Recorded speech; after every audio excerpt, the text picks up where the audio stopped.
وہ اپنے مکان کو نیا بنا لیتا ہے۔ اگر اتنی ساری وسعت نہیں ہے اور وہ اگر مرمت کرا سکتا ہے تو گھر کی مرمت کرا لیتا ہے، رنگ روگن کرا لیتا ہے۔ پھر اس کے بعد لڑکوں کی طرف سے لڑکی والے کو پیغام نکاح دیا جاتا ہے، رشتہ طے ہوتا ہے، تاریخ طے ہوتی ہے۔ تاریخ طے ہونے کے بعد شادی کی تیاریاں شروع ہوتی ہیں، چاہے لڑکا دلہا ہو چاہے لڑکی دلہن ہو، ان کے کپڑوں کا انتظام کیا جاتا ہے، دلہے کے لیے، دلہن کے لیے، ان کے بھائی بہنوں کے لیے، ان کے گھر والوں کے لیے، یہاں تک کہ گھر میں کام کرنے والی جو عورتیں ہیں ان کے بھی کپڑے تیار کیے جاتے ہیں، خوشی کا موقع ہے۔ جیسے تاریخ قریب آتی ہے، گھروں میں بیٹھ کر یہ فہرست بنائی جاتی ہے کہ بھئی شادی کے اور خوشی کے موقع پر ہمیں کتنے آدمی کو دعوت دینی ہے، رشتہ داروں کو دعوت دی جاتی ہے، دوست احباب پہچان والوں کو دعوت دی جاتی ہے، اور اسی طریقے سے اڑوس پڑوس محلے والے کو دعوت دی جاتی ہے۔ یہ دعوت دینے کے بعد یہ طے ہوتا ہے کہ فلاں وقت ان کو کیا کھلانا ہے، یہ ساری تیاری ہوتی ہے، اور تیاری پوری ہوتے ہوئے شادی کا اور نکاح کا دن آ جاتا ہے۔ لیکن یہ جو تیاریاں ہیں، یہ تیاریاں خالی مسلم قوم نہیں کرتی، بلکہ مسلمانوں میں پڑھ کر ہمارے دوسرے ملک میں رہنے والے برادران وطن اس کام کو بہت زیادہ کرتے ہیں۔ کپڑوں کا انتظام، فرنیچر کا انتظام، کھانے پینے کا انتظام، دعوت کا انتظام، دوست احباب اور رشتہ داروں کو بلانے کا انتظام سب کرتے ہیں۔ جہاں تک شادی کا دن ہے وہاں تک کی تیاری قریباً ساری قوم کے لوگ برابر کرتے ہیں۔ جیسی شادی ہوتی ہے اور شادی ہونے کے بعد ایک دلہن اپنے گھر سے دلہا کے گھر چلی جاتی ہے، اس کے بعد ہر نکاح کرنے والے کی، ہر شادی کرنے والے کی، ہر مذہب کے اعتبار سے یہ سوچ ہے کہ اب ہمارا کام پورا ہو گیا۔ لیکن شریعت اسلام ایسا مذہب ہے، اس کی تعلیمات ایسی ہے کہ اس نے ان تیاریوں کو تو بہت مختصر رکھا ہے، کوئی خاص اس کا اہتمام نہیں کیا گیا کہ بھئی کپڑے ایسے ہونے چاہیے، کھانا ایسا ہونا چاہیے، دوست احباب کے لیے دعوت ایسی ہونی چاہیے، اس کا اہتمام نہیں کیا۔ شریعت اسلام نے زیادہ توجہ اس طرف دلائی ہے کہ شادی کرنے کے بعد ہمارا نوجوان اپنی نوجوان عورت کے ساتھ ازدواجی زندگی اور ملن کی زندگی کس طرح گزارے، اور آج کے دور میں اس کی بے انتہا ضرورت ہے۔ بہت سی مرتبہ ایسا ہوتا ہے ماں باپ اپنے لخت جگر اور خون نظر کی شادی میں ہزاروں نہیں لاکھوں روپے صرف کرتے ہیں، لیکن بعض مرتبہ بدقسمتی سے ایسا ہوتا ہے شادی کے بعد ہفتے میں، مہینے میں، 6 مہینے میں طلاق کی نوبت آتی ہے۔ اور اس کی بنیاد یہ ہے کہ عام طور پر دنیا نے جو کام کیا وہ ہم نے بھی کیا، لیکن شریعت اسلام کی اس بارے میں جو تعلیم تھی، اس تعلیم کو ہم نے نہیں اپنایا۔ مثال کے طور پر یہاں دلہا کی شکل میں ہمارا بیٹا ہے، گھر میں دلہن کی شکل میں ہماری بیٹی ہے۔ شادی سے پہلے ہمیں اپنے نوجوان بیٹے کو، دلہوں کو یہ بتلانا چاہیے کہ بھئی آپ شادی کر رہے ہیں، شادی کا کیا مقصد ہے۔ بیٹی سے بتلائے کہ شادی ہے، شادی کا کیا مقصد ہے۔ کیا شادی کا مقصد یہ ہے کہ آدمی شادی کرے اور اولاد حاصل کر لے؟ نہیں، شادی کے جہاں بہت سارے مقاصد ہیں وہاں ایک مقصد یہ ہے، اصل شادی کا مقصد یہ ہے کہ نکاح کرنے کے بعد دونوں اپنی ازدواجی زندگی کو پرسکون، پرراحت، پرچین گزاریں، دونوں ایک دوسرے کے لیے امن کا، دونوں ایک دوسرے کے لیے محبت کا، دونوں ایک دوسرے کے لیے ہمدردی کا، دونوں ایک دوسرے کی خوشی کو بڑھانے کا، دونوں ایک دوسرے کے غم کو اٹھانے کا جذبہ لے کر آپس میں ملے اور آپس میں ملنے کے بعد زندگی گزارے. شریعت اسلام اس کی طرف توجہ دیتا ہے کہ وہ شادی جس کے بعد میاں بیوی کو چین سکون راحت کی زندگی ملے، وہ شادی کیا ہے؟ وہ شادی یہ ہے، مرد کو اس بات کا خیال رکھنا چاہیے کہ جو عورت نکاح کی نسبت پر میری بیوی بن کر میرے نکاح میں آئی ہے، شریعت نے اس کے حقوق میرے اوپر کیا رکھے. اور بیٹی کو یہ سمجھنا چاہیے کہ اللہ کے نام کی نسبت پر نکاح کے ذریعے میں جس مرد کے نکاح میں جا رہی ہوں، اس شوہر کا میرے اوپر کیا حق ہے.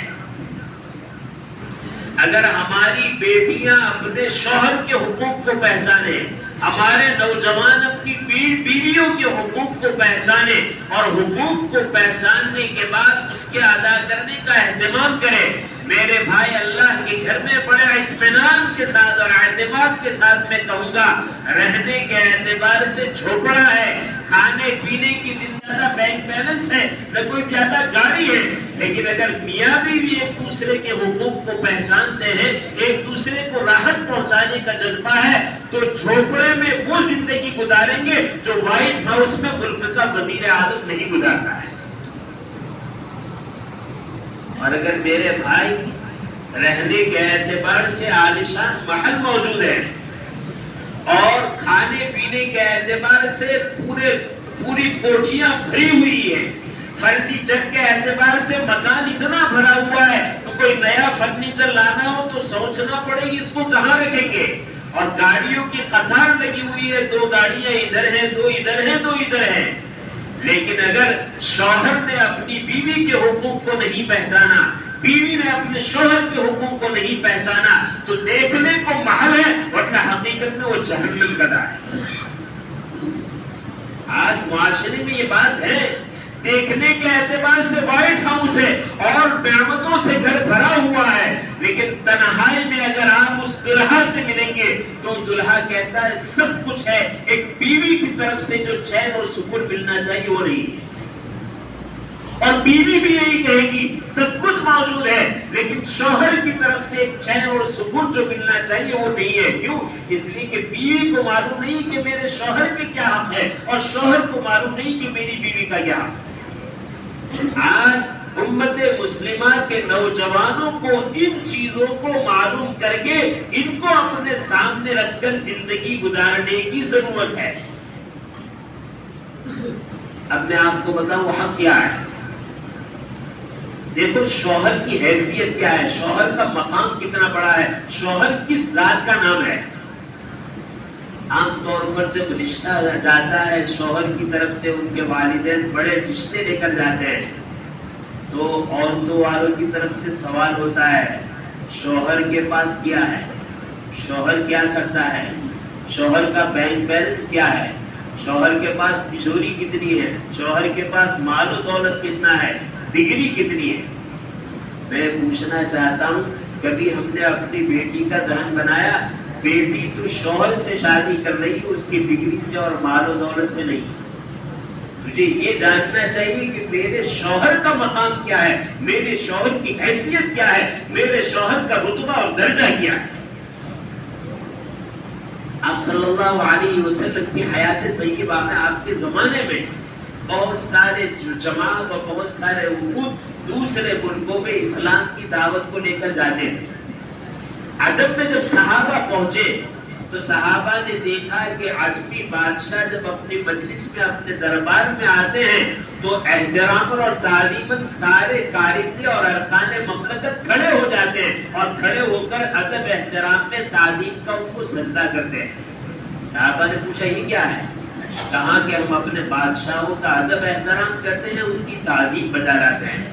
حضرات صحابہ کے دل میں خیال آیا کہ اگر یہ لوگ تعلیم میں اپنے بادشاہ کو سجدہ کرے تو امام الانبیاء صلی اللہ علیہ وسلم تو سارے انبیاء کے سردار ہے، اللہ تعالیٰ کی مخلوق میں سب سے بلند و بالا مقام کی ذات ہے. اگر سجدہ کرنا چاہیے، تعلیم کرنا چاہیے تو ان کی کرنا چاہیے. جب مدینہ منورہ نبی کریم صلی اللہ علیہ وسلم کی خدمت میں حاضر ہوئے اور حاضر ہونے کے بعد عرض کرنے لگے کہ اللہ کے رسول اپنے شاہان عجم کو دیکھا کہ ان کے ماننے والے تعظیم میں ان کو سجدہ کرتے ہیں، اگر آپ کی اجازت ہو تو ہم آپ کو سجدہ کریں۔ مجھے بتانا ہے کہ شوہر کا مقام کیا ہے، شوہر کی ویلیو کیا ہے، شوہر کو شریعت نے کیا رتبہ اور درجہ دیا ہے۔ نبی کریم صلی اللہ علیہ وسلم نے جب بات سنی تو آپ نے جواباً ارشاد فرمایا کہ سنو میرے ساتھیوں، میرے صحابہ، اس روئے زمین پر حق تعالی شانہ کے علاوہ کسی کو سجدہ کرنا کسی کے لیے جائز نہیں۔ اور پھر سمجھایا اگر خدا کے علاوہ کسی اور کو سجدہ کرنا جائز ہوتا تو میں ان عورتوں کو کہتا کہ اپنے شوہر کو سجدہ کریں۔ کیا بتلانا ہے؟ سجدہ ایسی چیز ہے جو ایسی ذات کو کی جاتا ہے جو جہاں سب سے بلند و بالا ہے، جو احکم الحاکمین ہے، جو ارحم الراحمین ہے، جو ہمارا معبود ہے، جو ہمارا مسجود ہے، اس کے علاوہ کسی کو سجدہ نہیں ہے۔ اگر اس کے علاوہ کسی کو سجدہ جائز ہوتا تو شوہر کو جائز ہوتا کہ عورت کرے، یعنی عورت کے لیے سب سے قابل احترام شخصیت اگر کوئی ہے تو وہ شوہر کی ذات ہے۔ اسی لیے تو فرمایا کہ اگر شوہر دیندار ہے تو شوہر کی رضامندی میں اللہ نے اپنی رضامندی رکھی ہے، شوہر کی ناراضگی میں اپنی ناراضگی رکھی ہے۔ روایتوں سے معلوم ہوتا ہے عورت کا انتقال ہو جائے، گھر میں سے جنازہ نکلے اور اس حال میں نکلے کہ اس کا شوہر اس سے راضی ہو، اللہ تعالیٰ شوہر کی رضامندی پر عورت کی مغفرت فرما دیتے ہیں۔ کیا ہم نے کبھی بتایا کہ شوہر کیا ہے؟ ادھر عورت کا حال دیکھیے، عورت کیا ہے۔